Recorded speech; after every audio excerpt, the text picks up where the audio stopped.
voilà docteur Keba Tamba di la jaajëfal ci ànd bi nga xam ne moom la ñuy ànd tey la première question mooy tey ñu fas yéene waxtaanee ci bouillon yi mooy saf-safal yi nga xam ne jigéen ñi dañ koy faral di def ci seen togg yi ana ban jeexital la mën a am ci dundinu nit.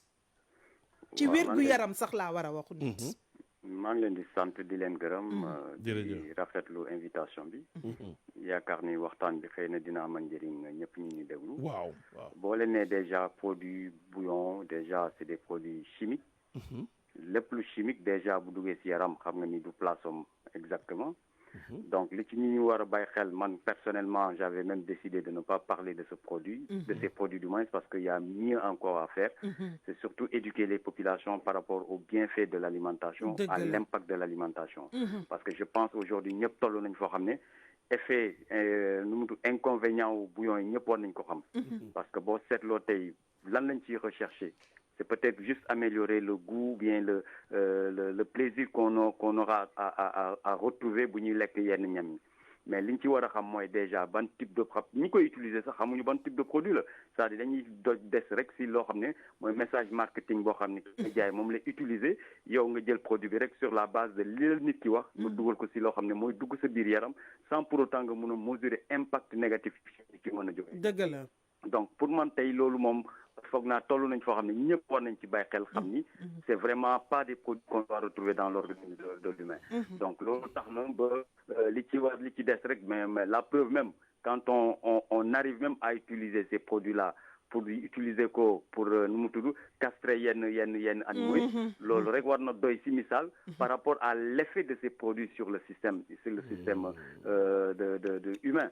Donc man personnellement c'est pas vraiment des produits parce que tollu nañu foo xam ne tey gëstu yi yomb na information bi c'est disponible à tous les niveaux sauf que malheureusement les ñi koy defar ils profitent de l'ignorance ou bien de la non-information de certaines populations pour gën a appuyer foofu et pouvoir faire passer ces produits. Alors boo xoolee même dans leur évolution boo xoolee de plus en plus parce qu'ils savent que les gens recommandent beaucoup plus l'utilisation des épices. Tout à fait. Ils profitent de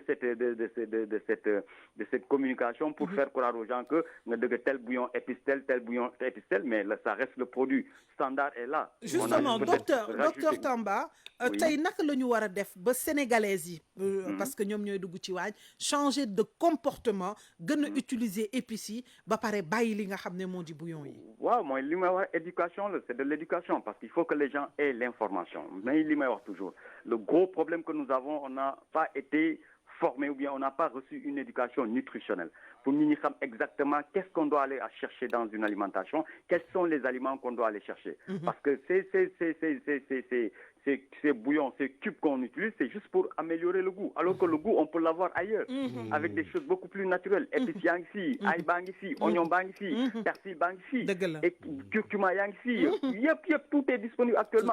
Maintenant, information modeste avec éducation. Comme ni ma ko waxee, nit ki tant que xamul ni li muy def nii lu lorange la ci jëlee. Peut-être du si bàyyi xel parce que loo munti gis changement boo munti gis il faut d'abord une prise de conscience. Maintenant c'est cette prise de conscience sur laquelle dañu war a liggéey pour informer les gens des dégâts, des dangers, de toutes les complications bien les conséquences yoo xam ne moom moo ñu si fekk. Docteur, oui. Est-ce que l'État a une responsabilité? Mais une grande responsabilité parce que l'éducation sur le plan de la santé c'est une obligation de l'État. C'est une responsabilité entière. Maintenant, l'État, qu'est-ce qui l'intéresse? Comme je le dis souvent, ce qui l'intéresse, c'est les ressources derrière, c'est les impôts. Mais la santé des populations, c'est pas généralement une préoccupation des États, c'est pas qu'au Sénégal. Docteur, est-ce que foog ne nga interdire bouillon yi rek dana tax ba sénégalais yi bàyyi ko? Non, moom la c'est pas interdit. Voilà. Man ne duma ci wax. Waaw. Parce que pour moi, c'est une responsabilité personnelle. Tout à fait. Donc, si on éduque la personne, ba nit ki xam li ci nekk, mais du ko jënd. La meilleure façon de boycotter ces produits, c'est de donner la bonne information, éduquer la personne, de nit ki jël responsabilité à ce niveau. Moi, je prends mon cas, depuis plus de 15 ans, un bouillon n'est pas entré dans ma maison.